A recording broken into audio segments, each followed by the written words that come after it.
de-Benzinization or de-Ivanishvilization of Georgia.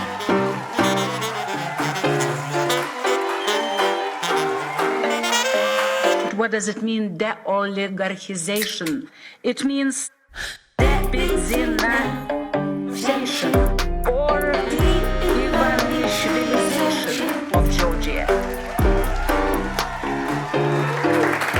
Hey, გამარჯობა მეგობრებო, ფორმულას ეთერში თქვენ უყურებთ 199 ეპიზოდს გადაცემისა კვირაში ერთხელ მიშამშვილდაძესთან. 199 ეპიზოდი ჩავწერეთ უკვე. 199 ხინკალზე ანეკდოტისთვისაც კი ძალიან ბევრია. მაგდენი არაა საჭი. ამ გადაცემას როცა ვიწყებდი, ნახდად ვერ ვიფიქრებდი, რომ მე-200 ეპიზოდისთვის უარეს საქართველოში ვიცხოვრებდით, ვიდრე პირველი ეპიზოდისას.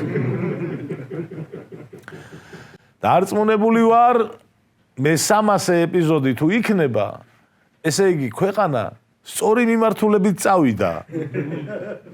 იმიტომ რომ წესით მე-300 ეპიზოდზე ვერ უნდა ავიდეთ ვერც ერთი ლოგიკით ქოცების პირობებში. რანაირად. თავარი არხი დაიხურა. ჩვენი სოლიდარობა არხის თითოეულ თანამშრომელს და მაყურებელს.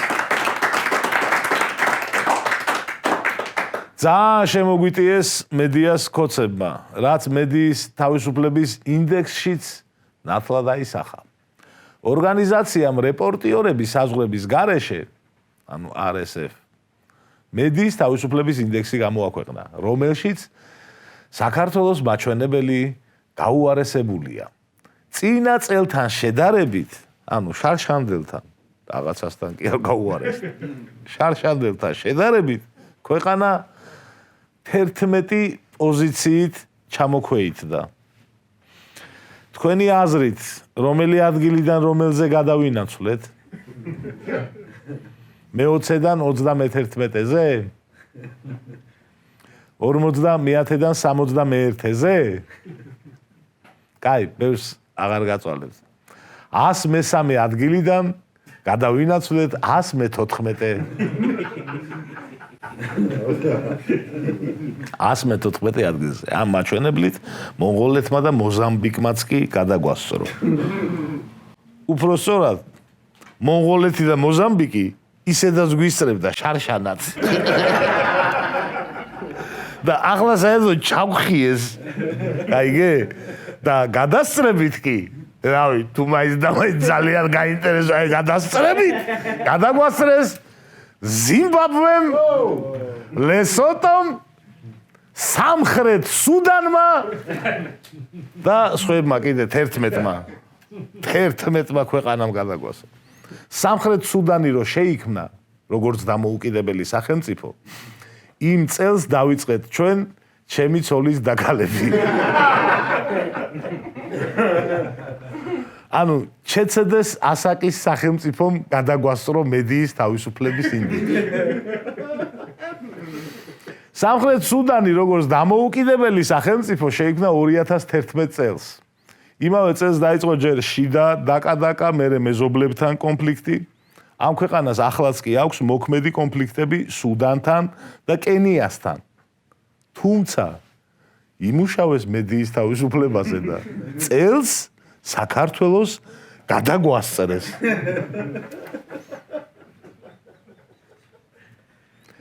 ორგანიზაციის ანგარიში ნათქვამია, რომ 2024 წლის არჩევნების შემდეგ საქართველო ახალ და სერიოზულ პოლიტიკურ კრიზისშია. ხშირია სიტყვიერი და ფიზიკური შეურაცხყოფა ჟურნალისტებზე, მათ შორის ხელისუფლების მაღალჩინოსნების მხრიდან. ხაზგასმულია დასკვნაში. ამ დასკვნის ავტორებს მალე აგინებს ზარქუა და გადავალთ 119-ზე.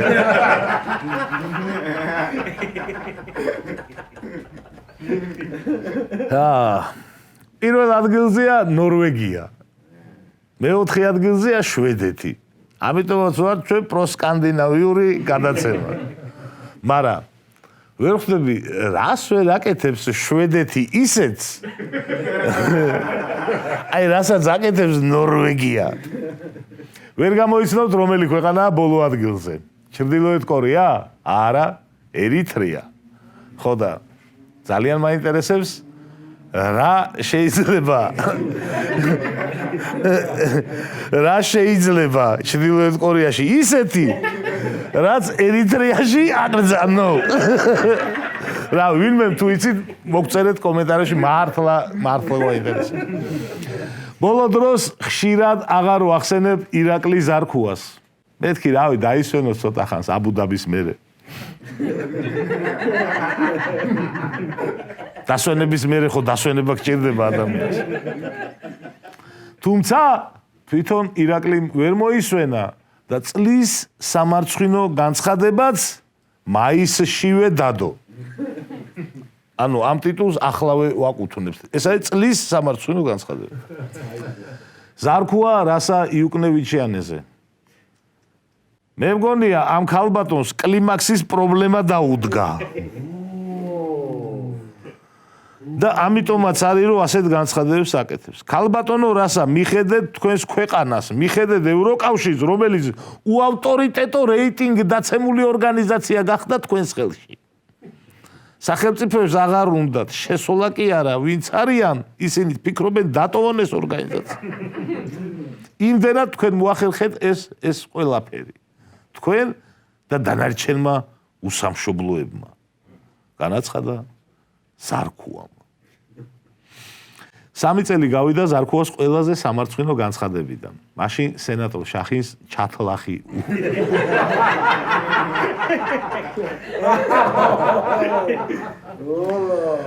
სამ წელიწადში ერთხელ ახერხებს ზარქუა. 3 წელიწადში ერთხელ ახერხებს ზარქუა, რომ ყველაზე სამარცხვინო კაცი იყოს ქვეყანაში. ანუ თითქმის მსოფლიო ჩემპიონატი ვითაა რა 3 წელიწადში ერთხელ იჭრის თავს კონტინენტის მასშტაბით.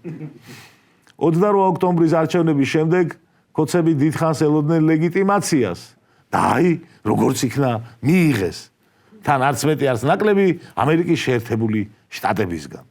ეს ყველაფერი რომის პაპ ფრანცისკეს დაკრძალვაზე მოხდა. ნუ ისედაც მოხდებოდა, უბრალოდ იქ დაემთხვა. პირველ რიგში მსხდარ სტუმრებს ამერიკის პრეზიდენტმა დონალდ ტრამპმა ჩაუარა და ერთ-ერთ ტელეფონიან სტუმარს ხელი აუწია. ოდნავ უკან და მარცხნივ მჯდომმა მიხეილ ყაველაშვილმა კი გაიღიმა. ეგეთ შენი ლეგიტიმაცია.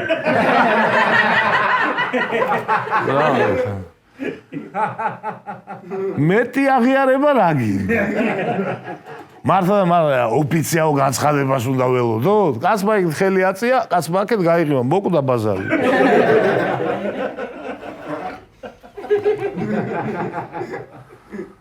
იყო დრო ამერიკის პრეზიდენტი საქართველოში ცეკვავდა. და მაგაზე იძახდნენ კოცები, რომ ო დიდი ამბავიო.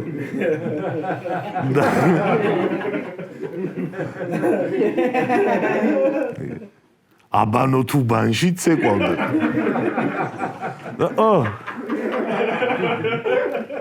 დიდი ამბავი იძახდნენ. ეხლა ტრამპის ხელის აწევას ზეიმობენ ყაველაშვილისგან 2 მეტრით გვერდითი მიმართულებით. რამხელა რეგრესი გაქვთ კოცებო, ატყობთ. საქართველოს მთავრობის 2015 წლის განცხადებას წაგიკითხავთ. ახლა ძდებს ეს განცხადება მთავრობის გვერდზე. ციტირებ. საქართველოს პრემიერ-მინისტრი ირაკლი ღარიბაშვილი პარიზში გაეროს კლიმატის ცვლილებების ჩარჩო კონვენციის მხარეთა კონფერენციის გახსნამდე ამერიკის შეერთებული შტატების პრეზიდენტ ბარაკ ობამას, გერმანიის კანცლერ ანგელა მერკელს, ჩინეთის პრეზიდენტ სი ძინპინს, თურქეთის პრეზიდენტ რეჯეპ ტაიპ ერდოღანს, ისრაელის პრემიერ-მინისტრ ბენიამინ ნათანიაჰუს, ლიტვის პრეზიდენტ დარია გრიბაუსკაიტეს, კანადის პრემიერ-მინისტრ ჯასტინ ტრუდოს, ნიდერლანდების პრემიერ-მინისტრ მარკ რუტეს, ესტონეთის პრემიერ-მინისტრ ტავი რიუას, ბულგარეთის პრეზიდენტ როსენ პლევნელიევს, მოლდოვას, პანამის, ყირგიზეთის, მონღოლეთის, ავღანეთის, მონტენეგროს, კვიპროსის პრეზიდენტებს, ირლანდიისა და ყაზახეთის პრემიერ-მინისტრებს მიესალმა.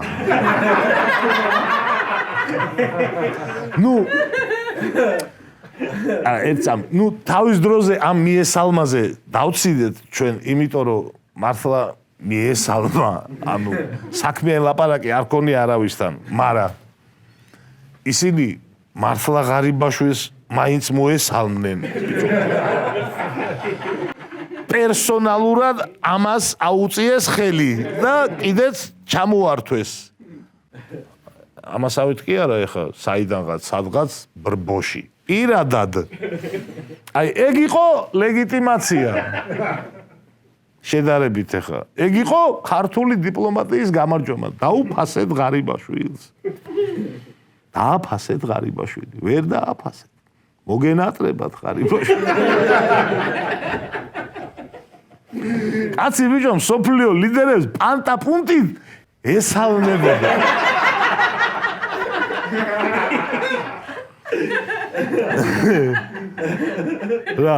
რა, ცოტა, ახლა ტრამპი რო ვიღაცას მიესალმება, მაგის პერეხვატს ჩალიჩობთ, ბიჭო. რავი, ჩაჭერებში ახლა ყაველაშვილი ფეხბურთელობისასაც მაინც და მაინც ძლიერი არ იყო. მაგრამ აქ ჩაჭრა. ნესტასთვის ბურთის თავზე გადაგდება და ტრამპის მისამნების ჩაჭრა. მაგარი სტატისტიკა დაუგროვდა ახლა ყაველაში. შმაიხელსაც გაუტანა, არ დაუკარგოთ ეგეც, გაუსამოთ.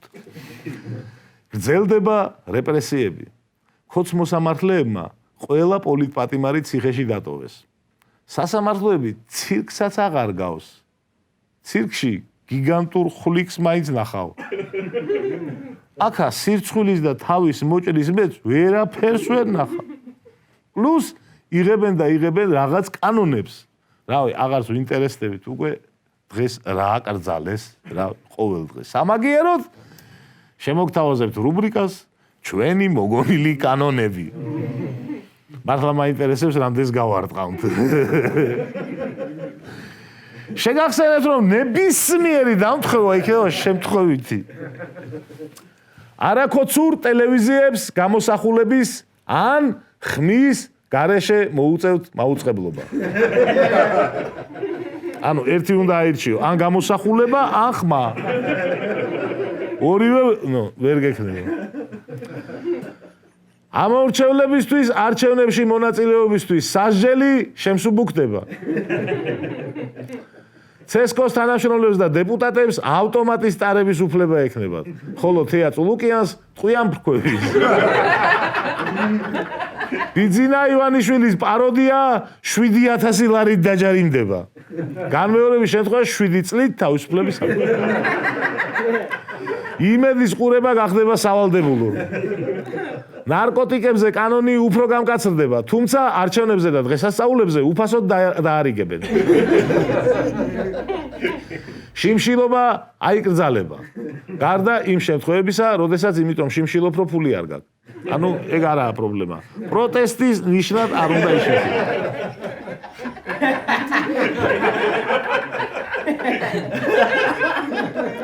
შეწყალებულ კრიმინალებს, რომლებსაც გამოსვლისას დანაშაული ჩაიდინეს და ისევ დასაჭერები არიან, კიდევ ერთხელ შეიწყალებენ. დასავლეთიდან წამოსულ სანქციებზე წუწუნი 5,000 ლარით დაჯარიმდება. ეს კანონი ქოცებს ეხება. სხვა ყველა რას ვთქვი ჩვენ. სავაჭრო ობიექტებში რუსული წარწერები სავალდებულო გახდება. კოვიდის გავრცელების საფრთხის გამო ჭიათურაში შეკრებები და მანიფესტაციები 1 წლით შეიზღუდება.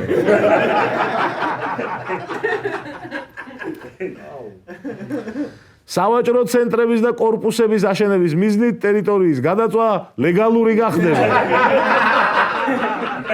ოღონდ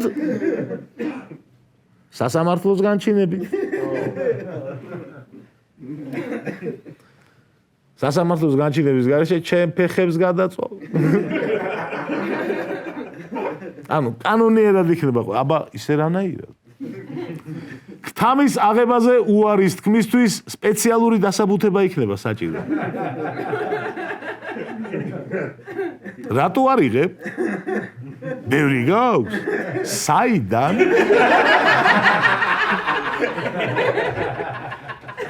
დასავლეთიდან ხო არა?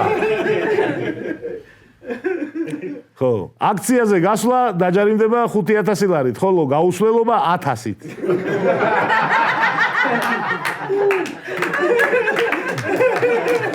ეს იყო ჩვენი მოფიქრებული ბოლო კანონი. შეგახსენებთ, ნებისმიერი დამთხევა იქნება შემთხვევით. კარგი ამბავი მაქვს იმ ადამიანებისთვის, ვისაც რაღაცებისთვის სახელის გადარქმევა გიყვართ.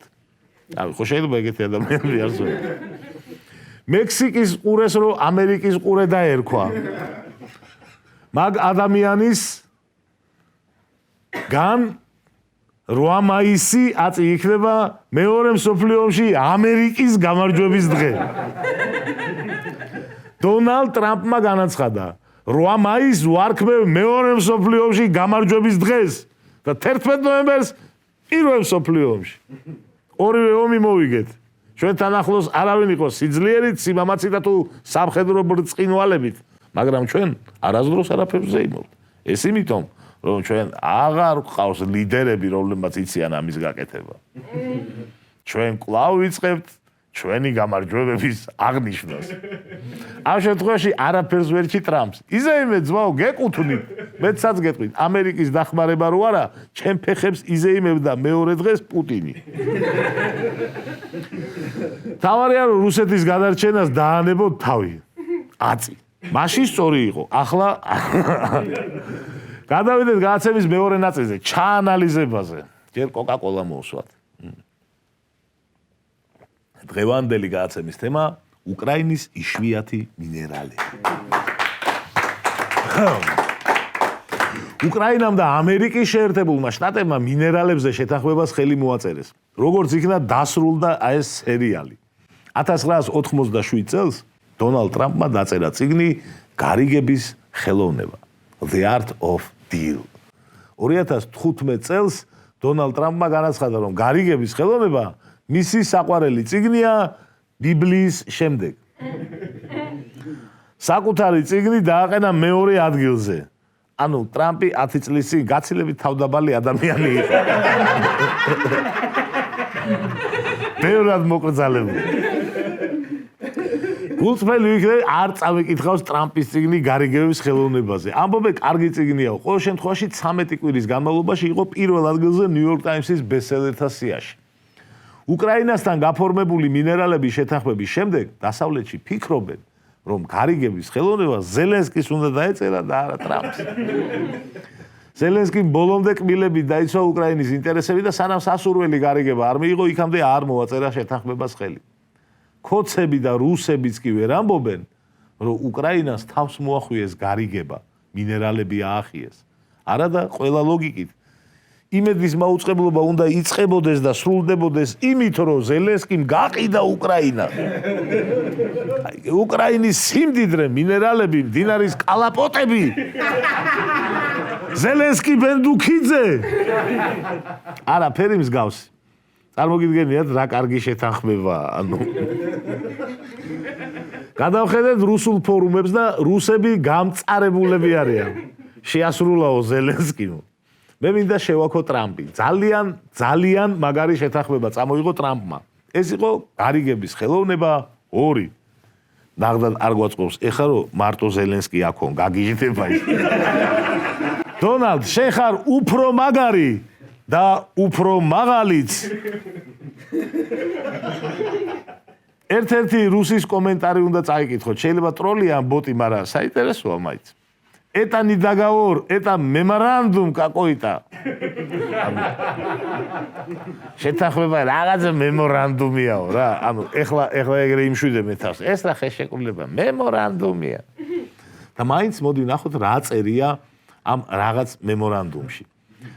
თავარი ისაა, რომ არანაირი ვალი არ შეიტენა უკრაინამ. ტრამპს სურდა, რომ ბაიდენის დროს ამერიკის გაწეული დახმარება უკრაინას ეღიარებინა ვალად. მაგრამ არ გამოდგა ზელენსკი ამერიკის მარიონეტი. როგორც ქოცები გვარწმუნებდნენ ამდენი ხანი. ზელენსკის რასაც ეტყვიან, იმას გააკეთებს. ქოცებო, ნუ გონიათ ყველა თქვენნაირი და შეეშვით საერთაშორისო პოლიტიკაზე პროგნოზების კეთებას. გითხრათ ბიძინამ გამოთქვითო აზრი ამერიკა-რუსეთის ურთიერთობებზე? თუ გითხრათ, კი ბატონო, გამოთქვით. თუ არ ვთქვათ, მოკეტეთ.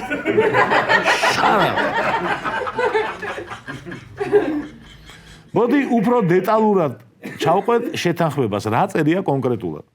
ყველა რესურსი რჩება უკრაინის საკუთრებაში.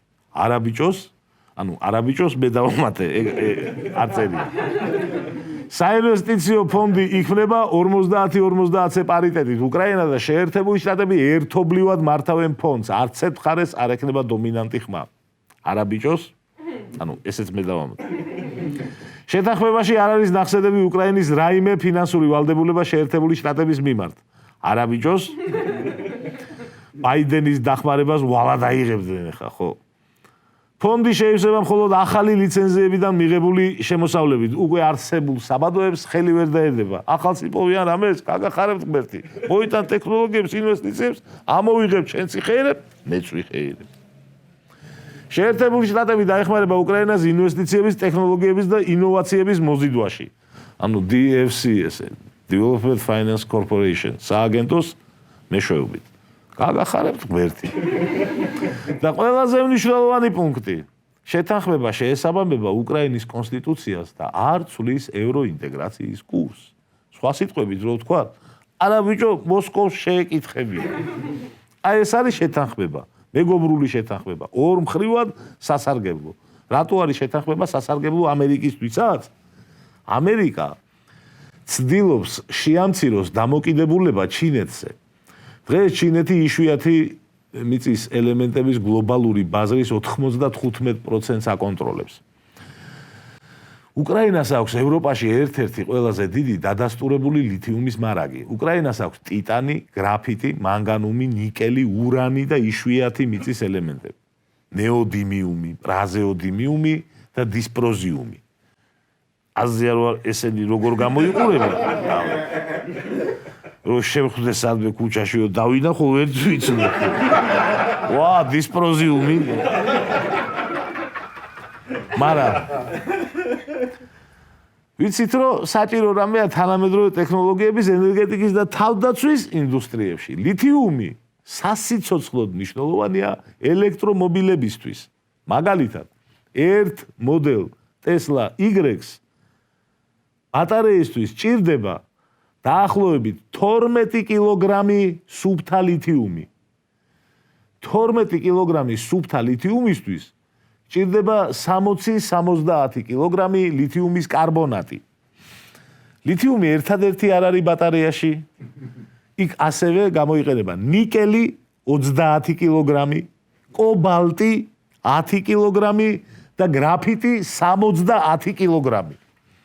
ანუ ერთი ელექტრომობილი, ერთი მაღაროა. კი, მაგრამ რამხელაა ბატარეა იკითხავ და ავტომობილის წონის მეოთხედია მარტო ბატარეა. ღირებულება მოდელ Y-ს აწყობა რაც უჯდება Tesla-ს, ღირებულების დაახლოებით 35% მოდის ბატარეაზე. მოკლედ ბატარეას ყიდულობ და საჭე და სავარძელი მოყვება.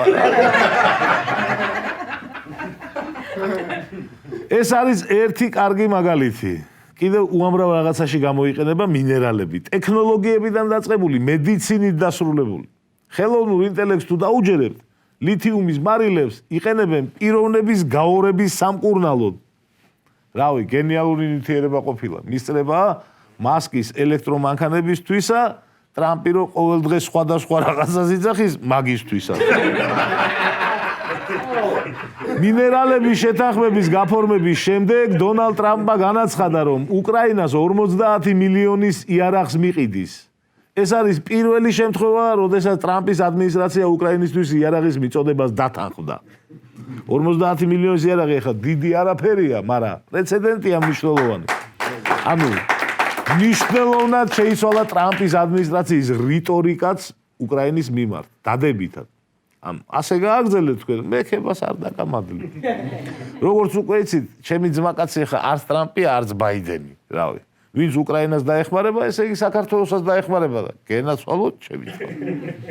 მოკლედ, ძლივს კაი ამბები წამოვიდა დასავლეთიდან და ახლა უფრო კარგ ხასიათზე შეგვიძლია ვიკითხოთ, რომ ჩვენ რა ვქნათ, ჩვენ ვაგზელებთ ბრძოლას გამარჯვებამდე. არ იქნება გამარჯვება. არ იქნება არაფერი კარგად. სულ ესაა რას დღეისთვის მინდოდა მეთქვა. მადლობა ყურადღებით. შევხვდებით მომავალ შაბათ ფორმულაზე.